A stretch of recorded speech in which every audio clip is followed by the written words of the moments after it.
Hi, everybody. My name is Karin'S, and I'm an author and a yoga instructor living in Toledo, Ohio. Today, I'm going to be sharing chapter 2 from my novel called The Lacemakers.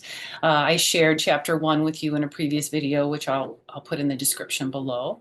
The first chapter was the first time we got introduced to Emerald, who is a young girl living in captivity and slavery in Tennessee on the day right before the end of the Civil War. Today, I'm going to introduce you to Karin, who is a young woman living in a concentration camp at Bergen Belsen the day before this story takes place the day before it's liberated. The difference between Karin's story and Emerald's story is that Karin's will flash back in the chapter. She's going to flash back to when she was living with her family and what happened to them when they became political prisoners for hiding a Jewish family in their place of business.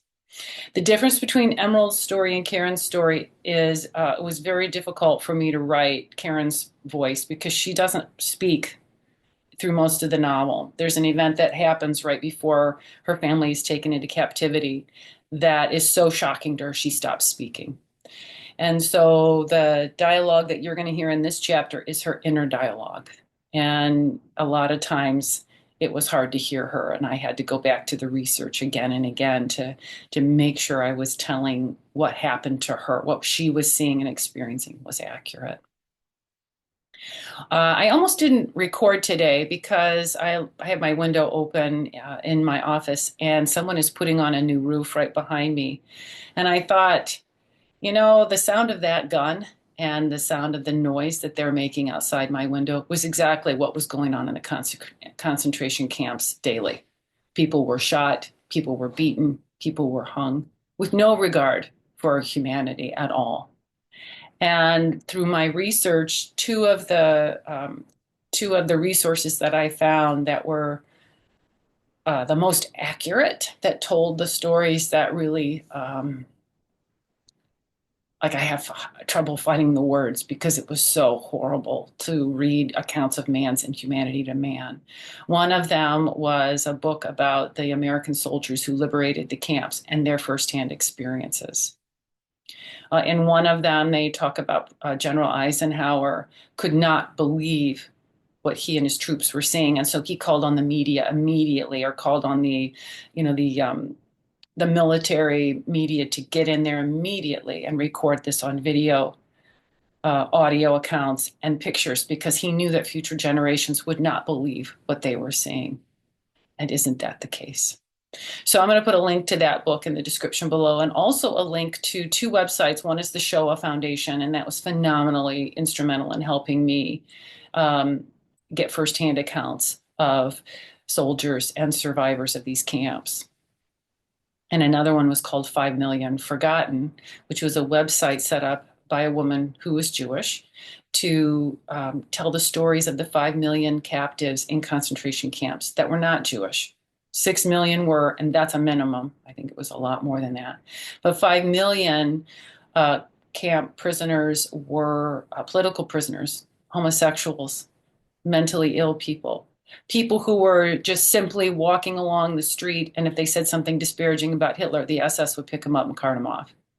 I read an account of once an SS shot someone in the head on the street and then charged the family for the bullet. I mean, these are real things that were happening then. And in our country now and in our world right now, these things are starting to percolate again. And they're things that I have become aware of that I think, my God, it's like the research I did 10 years ago. So when people say that our country and our world is turning toward fascism, I believe that that's true because of the research that I did 10 years ago. I spent a month researching how did Hitler come into power? And I encourage all of you, if you're curious, to learn about that. Because if we're ignorant about the past, we're doomed to repeat it. So as I share Karin's story today, this takes place, it starts off in the camp at Bergen Belsen where she is. She'll tell a little bit about her history, but over the course of the book, like I said, she's going to flash back in time to tell you how did she get to where she is. This video is for people ages 15 and up. So if you're younger than that, this material is going to be very sensitive. Please don't watch. Just pass this on to grown-ups in your life. They may The word is not enjoy. When people tell me that when they've read this book, they don't ever use the word enjoy because you don't enjoy this story. But it's deeply meaningful, and I hope that it encourages all of you to do research or to learn on your own about these times in our world history. So I'm going to read to you Karin's first chapter. And actually, while I'm doing this, I'm going to share a picture with you, the cover. So just bear with me just one moment, please. Okay, share. Go. Let's make that bigger. There we are. Okay. So this is Karin's first chapter. At 4 o'clock in the morning, Aufseher Ingress kicks my bunk. I struggle to get up quickly because when I don't wake fast enough, she hits the bottoms of my feet with her baton so bruises won't show on my body. Capitan Dieter would beat her if she left a mark that he could see, but he doesn't seem to take notice when I hobble around for days with swollen feet. Number 811993, get up, Gress growls. Capitan Dieter wants you, now. She sharply pokes me in the ribs and shines a flashlight in my eyes. I hate her. Everyone does. And not only because she smiles when she thrashes one of us for not moving faster, for not washing thoroughly, for still being alive. Capitan Dieter always calls for me before Pelplatz, where I must stand and be counted, sometimes waiting for hours to make sure all of the calculations are correct. The dead must be accounted for, the bodies hauled from the barracks by unlucky prisoners while I wait in agony. But this morning, I'm not sure what will happen, if we will have to meet for roll call or not. There's been gunfire in the distance, and everything is different since the SS ordered most of the prisoners to be evacuated, since the officers started packing their belongings, rushing around the camp yelling, "Schnell, schnell!" Faster, faster. Even the executions are done hastily. Then the bodies piled up near open pits or stacked in wagons. For weeks, the unholy flames of the crematorium never seem to stop and cannot keep up with the countless corpses littering the camp. When Gress pokes me once more, I rub my eyes and rise to my feet, careful not to wake Simka, my friend who traveled with Mutti and me from Buchenwald a few months ago. We share the bunk, one of the better ones that's lined with straw, yet filled with bugs. Mutti says I'm lucky to have it, lucky to be near the door where I can breathe better air, unlike so many others crammed into their bunks where the air is dank and rotten and heavy. I don't sleep well anymore as I dream of steam whistles screaming in the distance that startle me awake. I dream of boxcars crammed with too many men, women, and children, all crying out for water, for bread, for air. I have nightmares in which spruce and pine trees are set afire, their elongated branches bursting into flames, so the endless piles of corpses can keep burning. I used to love the scent of the forest, but now the sweet smell of evergreen will be forever tangled with the odor of death. Before Gress can stomp on my feet, I quickly shove them into a pair of worn-out wooden shoes and follow her out of the barracks. I don't say a word, don't make a sound as we pass the piles of corpses left to rot in the open air. I pretend I'm walking past vegetable gardens or vegetables harvested from Mutti's vegetable garden, that the corpses rotting on the earth are piles of corn she will soon grind into flour. The stench is unbearable, the sight even more so. I no longer remember the smell of clean air as the cloying odor of burning flesh remains lodged in my throat, smothering me with a relentless warning. I know that with one swift decision, my life could also be snuffed out. Every night I close my eyes and say to myself, if God wills it, I will wake again tomorrow. But I don't know what is the real nightmare, what I see in my dreams or what I experience upon waking. As we pass the Appellplatz, corpses still hang in the gallows, a warning to us all about the dangers of escape. Leah's body swings from a rope, and I remember what she had told me last week, that she would rather die trying to escape than die waiting for the war to end. But death is an everyday occurrence here, and my mind has become as tough as shoe leather, so I can bear it. When we reach the disinfection station, I strip, then stand in the scalding water, my raw skin all but numb to the hot water, which feels like sharp pins and needles. I gag as Gress throws a cup of delousing powder on my head, which stings my eyes and mouth. Wasch du, schneller, schneller, she shrieks. Wash, faster, faster. Frantically, I rinse my legs and arms, scrubbing harder at the tattoo on my left arm. It should have been 6 numbers long, but the SS officer took pity on me when my mother shouted, Wir sind Deutsche Christen, Deutsche Frauen, meine Schwester ist Deutsch. We are German Christians, German women. My sister is German. Mutti lied when we arrived at Auschwitz. She knew we would be separated if the SS thought she was my mother. So she told the guard we were sisters, and he let her live. Let her walk with me to a room where we were ordered to strip naked and shower. Let her watch as the guard laughed while shaving my head and body, then endured the same humiliation herself before we were taken to be tattooed. The SS, who had a death grip on my arm, put down the needle, then shoved me out the door, but I was left with 811, inked in bluish gray over the triangle of freckles near my wrist. Now I will never again be simply Karen Vogel, my mother's oldest child. Even if I do survive this war, there will always be a truncated number to remind me of what I've become. There's no towel to dry myself, so I quickly throw a thin dress over my head, then tie a kerchief around my head, thankful for even that bit of warmth. The wooden shoes rub layers of blisters on my heels and toes. I can't walk properly in them, so trying to get from the barrack to the workhouse or the Appellplatz or Captain Dieter's room is hell on earth. It's been an uncommonly frigid winter, and even though I work making lace near a cast iron stove, I'm never warm enough. I'm never full enough. Though I eat more than most because Capitan Dieter is an important man and always gets what he wants. He doesn't want me to be skinny and dirty like so many of the poor girls in the camp, left to rot and die in their own filth.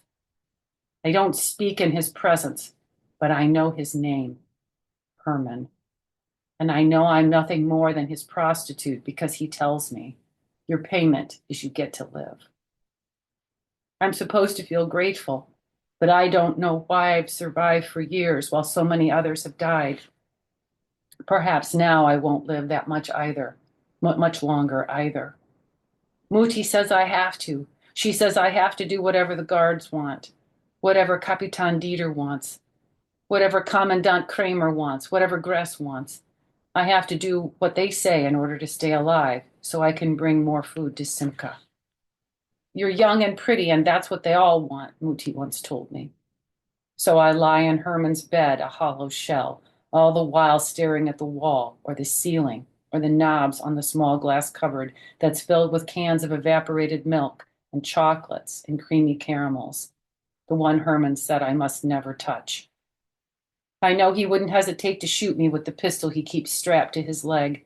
I've seen him use it more than once, and he's deadly when he's angry and drunk. You can take bread and cheese from the trunk, Herman told me the first time I was ordered to his room. But if you touch that cabinet, you'll be dead before you can turn around. Herman disgusts me, yet I owe him for saving Mutti's life and my own. Often in the middle of what he does to me, I think, how can a man be both a sadist and a savior? This morning, Herman is quick about it, his tight, angry body all at once on top of me and then not. He doesn't make me sing before or after. Neither does he mock me by calling me his little songbird. I stare at the calendar on the wall while Herman gets dressed and wonder why the compound is so busy at this hour. The living are made to carry corpses for burial or burning, while the SS rush here and there, yelling at each other to be prepared for the end. The end of what, I think? The war? This camp? The end of our misery? Or the end of our lives? I've been good to you, 811-933. Karen, Herman says as he buttons his coat. You will say how good I've been to you, yes? I frown. He never called me by my name, and I'm surprised he even knows it or cares to. I've never beat you or hurt you, Herman insists. I let you take extra food whenever you wanted it. I protected you from the other prisoners. I saved you and your sister from the gas. I nod, my eyes swollen with shameful tears. He knots his tie. So if anyone asks, you will tell them I am a good man, won't you? Why is he asking this, I wonder? No one in power asks me anything. Not who I am, not what I want. When I say nothing, Herman comes to the bed where I sit pulling my dress over my head.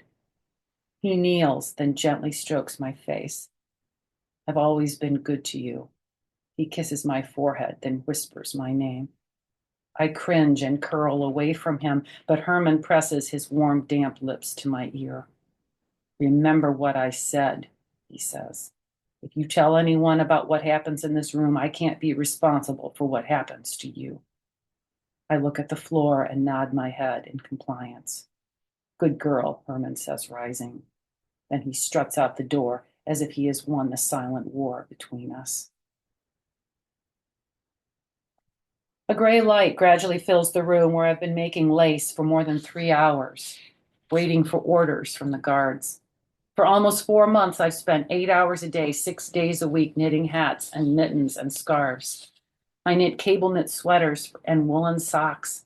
I knit yards and yards of lace that are sewn into curtains and sent to all corners of Germany where the SS live in luxury, while those of us slaving the camps can barely remember what our parents' faces look like. I shiver in my threadbare dress and wonder, how many girls wore this rag before me? Are they all dead? Will I soon be? My shawl slips to the back of the chair, and as I pull it up over my shoulders, I study the other women's faces as we endure the harsh silence of this cold, dank room, our knitting needles clicking and clacking while we do our duty for the Fuhrer. They've all become shadows of their former selves, and I know I have as well. Simka sniffs and wipes her nose. Dark circles shadow her eyes as she pushes a curl behind her ear. Kapitan Dieter let all of us grow our hair back so we would look more presentable. He says women in his service are to look like women, and yet my breasts and curves aren't like Simka's. We've only been here since January, but the food her friend Vitya steals from the kitchen and the bread I bring from Kapitan Dieter's room keep her healthier than the rest of us. Even though I long to taste the sweet yams and mashed potatoes Vitya smuggles to her in little tin cans, I cannot ask Simka for even one bite. The baby hidden inside of her needs it more than I do. Still, my gnawing hunger never goes away. When we were in Auschwitz, my mother used to slip me bread before the guards could see, before anyone else could grab it out of my hands and shove it into their eager mouth. If there were a stray pea in the bottom of her soup bowl, Muti would press it into my palm and beg me to swallow it. Eat, Karen. Survive, Karen. Live one more day, then live another. One day when we are liberated, we will remember what we saw here and tell others so this madness will never happen again. Now Simka winces, holding her stomach, and I'm afraid of what will happen when the pain gets worse. I've seen what the SS do to people who can't work, who show any type of weakness. I try to forget as I mindlessly work the yarn back and forth. My hands ache, but the bony knuckles and tissue paper skin toil until I can no longer feel my joints. Instinctively, I work the needles back and forth in a rhythm that still has the power to calm me, even now when everything is so uncertain. I think back to more than 10 years ago when Muti taught me how to knit. At that time, everyone was worried about the uprising of the Nazi Party. In 1935, work was scarce, and money even more so. It was cheaper to light the stove with the paper money my father had hidden in his fishing tackle box than to use it to buy kindling. Vati worked hard at the theater he owned with his friend Herr Zweig, whom he had known since the Great War. Herr and Frau Zweig had 3 boys of their own, Heinrich, who was my age, Georg, who was 7, and Fritz, who was only 3. They usually visited on Sundays after we came home from church. The Zweigs went to temple on Saturdays, so they arrived with a nice basket, a nice brisket or a basket of freshly baked apple dumplings while we were changing out of our good clothes.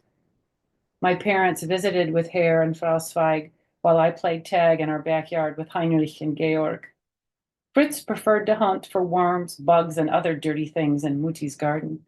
She gave him a small trowel and a metal pail, saying, "Just make sure you don't harm my vegetables." In the evening, all of us went to the theater for an evening of Volkslieder, folk songs. Vati invited a host of people from the neighborhood and welcomed them warmly at the door. Mutti played the piano, Frau Zweig the violin, and I would lead everyone in song. Vati especially loved to hear me sing Im Stille Nacht to the end of the evening. Tears filled his eyes, and like Mutti, who loves twilight, he was carried away into the imminent darkness of the words, the sorrow in the lyrics that foretold what our lives would soon become. In the quiet night at the first watch, a voice began to lament sweetly and gently. The night wind carried to me its sound, and from such bitter sorrow and grief my heart has melted. Little flowers with my pure tears, I have watered them all. Back then, Moody was expecting a baby. My brother Jorgen was tucked inside her belly, and I loved to feel his little hands and feet kick and punch through Moody's dress. I sang Guten Abend, Guten Nacht to him, leaning against our mother's side, rubbing the little knobs and bumps of his elbows and knees. When Mutti saw how much I loved Jorgen, even before he was born, she gave me a ball of yarn and a pair of knitting needles, saying, "Karen, let's make something for our baby." For years, I had sat by Mutti, watching her create intricate pieces of lace, which filled our modest home with lovely tablecloths, placemats, and doilies. Several delicate shawls hung on a peg near the door, so Mutti and I could wrap one around our shoulders when we walked into the garden at sunset. My favorite was a Queen Anne's lace pattern, interwoven with open stitching that Mutti had created all by herself. So I was overjoyed when she placed the polished rosewood needles in my hands. First, she taught me how to cast on, and then how to knit and purl. And after that, I learned how to make little hats and booties. Next came a simple sweater for Vati, and then a pair of socks for my baby brother. And by the time Jorgen was 2, I asked Mutti to teach me how to make lace. Under her gentle guidance, I learned how to yarn over and knit 2 together, to pick up stitches and create tiny hearts and leaves and shells. Mutti marveled at how quickly I garnered this skill. Wie deine Gesangstalent, deine Stricken ist auch ein Geschenk, she said proudly. Like your singing talent, your knitting is also a gift. And now this gift is saving my life, and Mutti's as well, such as it is. But I know that without her, I won't survive either. So I make lace like my mother taught me, and with every stitch, with every row, I weave in the memory of those who are gone forever. A stitch for Olga, one for Anne and Mary and Elizabeth, a stitch for the woman who died of typhus in the bunk above me 2 days ago, a whole row for Frau Daiga and her daughter, rows and rows for the Zweig family who perished long before I came to this place. Countless stitches for my father and Jorgen, and always every stitch for Bruno.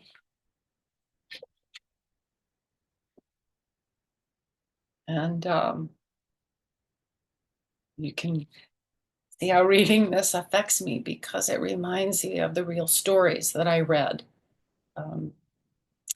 Gress, the female guard in this chapter, was a real person, as was the commandant. And the Dieter, Kapitan Dieter, who she calls Herman in her mind, which I love. She will not show him respect in her own mind. She calls him by his first name. He's actually a real person as well, which I won't give it away, but he was an actual captain overseeing part of concentration camp. And he was identified by the prisoners after the war. He tried to escape by dressing in prisoner's clothing, like rags and stuff, but he looked too healthy to be a camp prisoner, and the prisoners identified him as someone who was trying to escape. And that's why in this chapter he's trying to convince Karen, when the soldiers come, you're going to tell them I was good to you. And I think it touches me so much because I know that what she's experiencing, everything she experiences, happened to countless people. And so it's time for us to really learn from history, because we're repeating it in some ways that are very harrowing. It's scary in America and in the world right now. And the more we can learn about history, the less we will repeat it. So if you're still listening, thank you so much for joining me for the second chapter of this book. If you're interested in learning more about the Lacemakers, I'm going to put some links in the description below. I will be reading a few more chapters in the next few weeks ahead. So if you're interested, just keep watching this channel and I'll be sharing more with you. So thanks for listening, everyone. Enjoy your day.